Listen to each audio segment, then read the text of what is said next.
Hey guys, it's Toyhouze here to cover all of the new spells for warriors and paladins coming in the Burning Crusade. Now, if you're not a paladin or warrior, don't worry, I've got all of the other classes coming up in the next few videos. I wanted to break it out into multiple videos because otherwise it would be an hour-long video and ain't nobody got time for that. I hope you enjoy this. I'm going to be covering every single one of the new spells introduced in the Burning Crusade for both warriors and paladins starting right now. So first up we have the warrior. Now the warrior received a few nice abilities. One of those, and my personal favorite, is Spell Reflect. Raise your shield, reflecting the next spell cast on you lasts 5 seconds. Now this ability is incredibly strong for a number of reasons. Particularly this is a PvP ability because you can reflect Polymorph, you can reflect Fear, Palm Pyro if you're really lucky. A lot of really awesome spells can just be sent back at the caster. Cyclone even. The possibilities are really endless. And so Spell Reflect given to the warrior really knocks them up a tier in PvP. Now, compared to other classes, you might think, oh, the warrior fell behind. But really, Spell Reflect is a fantastic ability. Now, again, you have to be in defensive stance and you have to be wielding a shield. So you'll likely want to have some type of macro in order to make to capitalize fully on Spell Reflect. Moving away from Spell Reflect, we go over to Rampage. Now, Rampage is a new talent at the end of the Fury tree. Warrior goes on a rampage, increasing attack power by 30 and causing most successful melee attacks to increase attack power by an additional 30. Lasts 30 seconds. This ability can only be used after scoring a critical hit.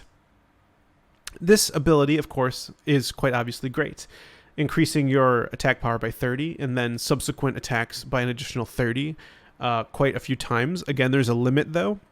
So it's very powerful, and especially if you're dual wielding, this makes the most sense. You'll be stacking attack power very quickly. This is basically like a built-in trinket, like a very strong trinket. It's strong, it's awesome, and it's new. Who doesn't like that? Now, another really strong PvP talent, but can definitely have PvE applications, is Intervene. Run at high speed towards a party member, intercepting the next melee or ranged attack made against them. This is really strong for positioning reasons. Now, let's say your healer is hugging a pole in Nagrind. No, your healer's not a stripper. I know your mind went there.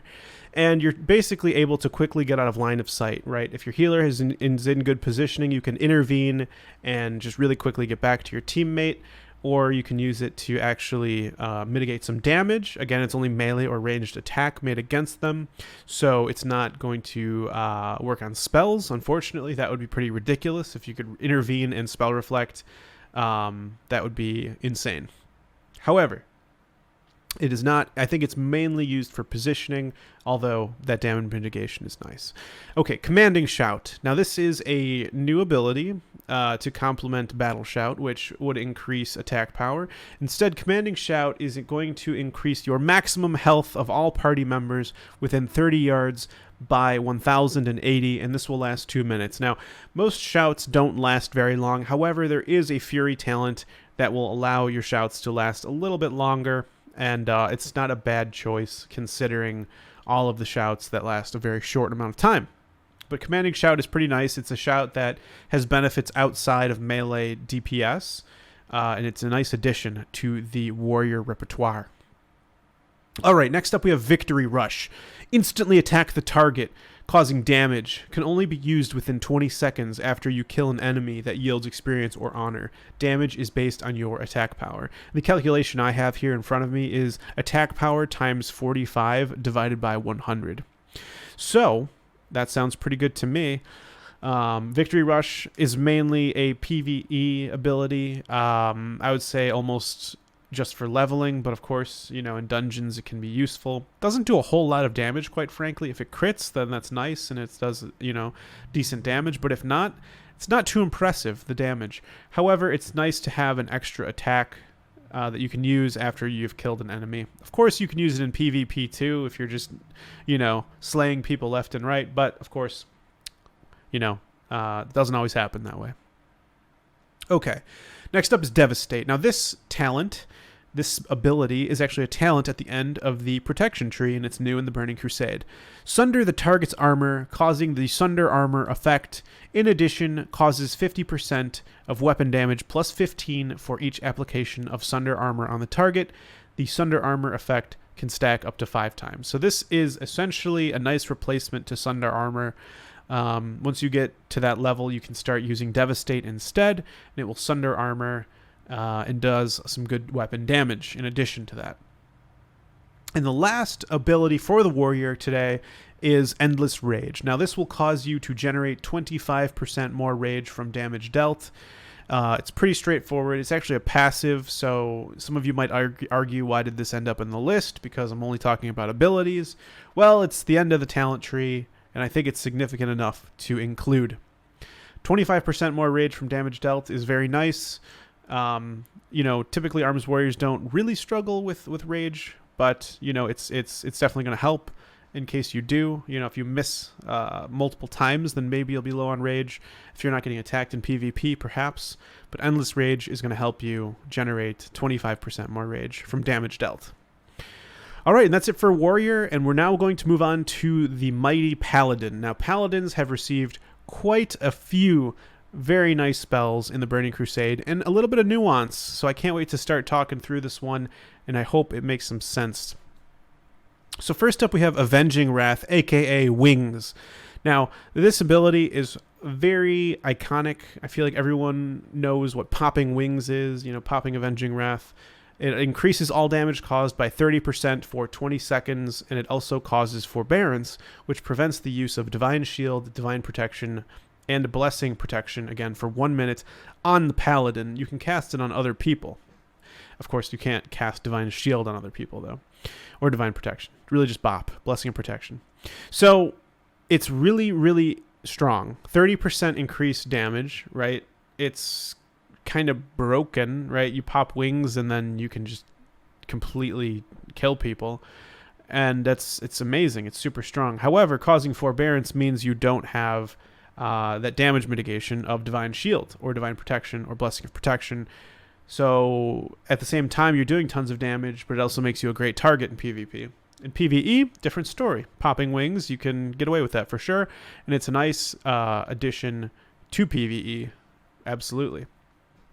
Now we're going to get into a little bit of the complicated stuff. It's actually really not that complicated.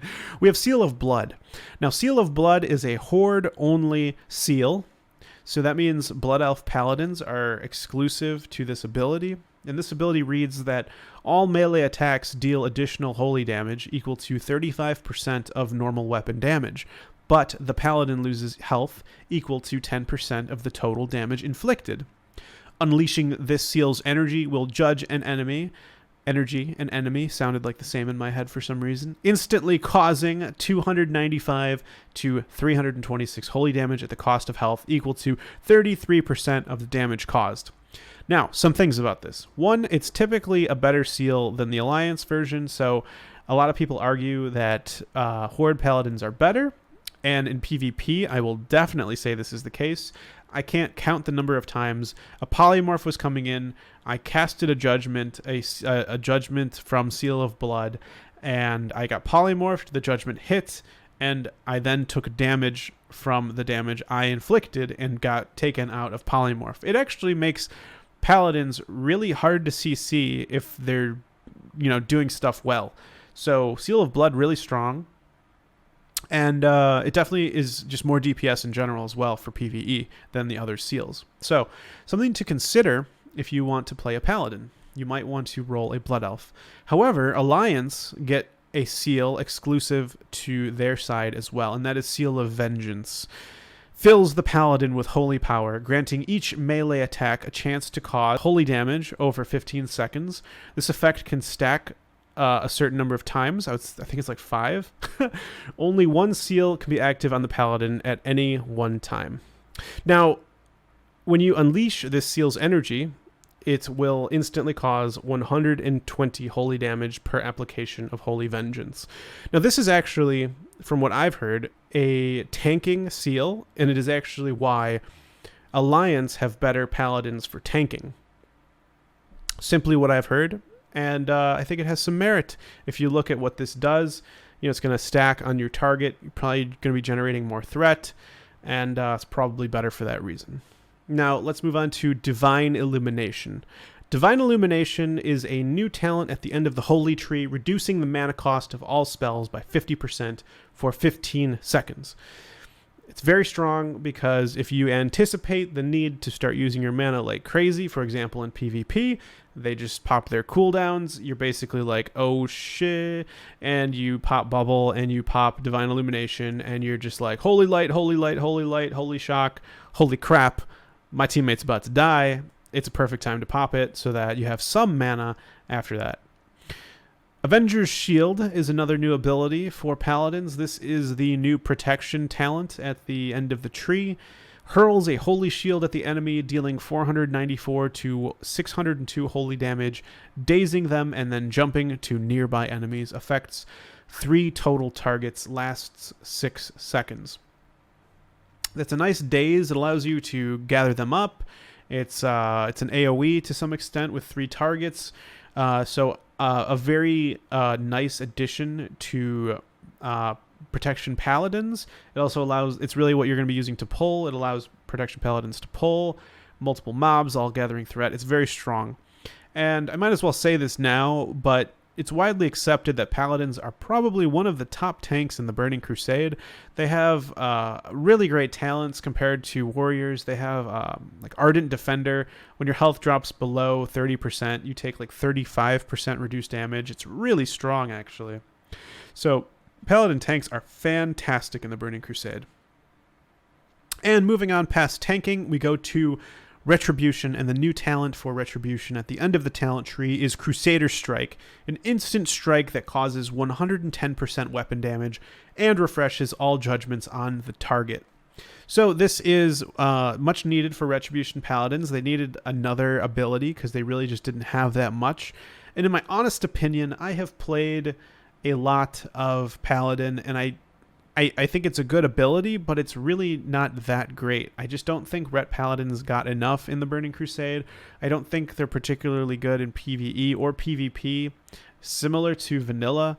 However, this is a new ability, and that is sort of the scope of this video, so I'll leave it at that. And I saved the best for last, in my opinion, because who doesn't love going fast? Crusader Aura increases mount speed by 20% for all party members within 40 yards. Players may only have 1 aura on them per paladin at any one time, and does not stack with other movement speed increasing effects. Now, Crusader Aura is actually the way to move the fastest you possibly can in the game. Epic Flying Mount moves at 280%. With Crusader Aura, you can bump that up to 300%. Paladins are the only ones that can move this fast. If you are another class, you can get up to 290, actually a little over 290, because you'll be able to get Riding Crop, and then you can also get spurs on your boots, and actually I think there's also an enchant for your gloves. However, Crusader Aura is still going to be faster regardless of if you stack all of that, and honestly, who is going to stack all of that? You're probably going to want different enchants on your glove and boots. However, Riding Crop, I'm sure you can throw that on really quickly. It's a trinket that is crafted by leather workers, and it will be highly sought after. However, it still won't get you up to Crusader's Aura. So think about that if you want to do some type of gathering, if you want to get the moat clouds all throughout Outland, if you want to do mining, if you want to do herbalism, Paladins will have that highest move speed in the game with Crusader's Aura. And that's it for this guide today, guys. Thank you so much for watching. Don't forget to like if you liked it, subscribe if you want more, and leave a comment down below letting me know what you thought. I'll see you guys in the next video, where I'll be covering the Hunter, Rogue, and also Priest if the video doesn't get too long, going over all of their new spells. It's going to be a great time. So I'll see you guys in the next video. Take care.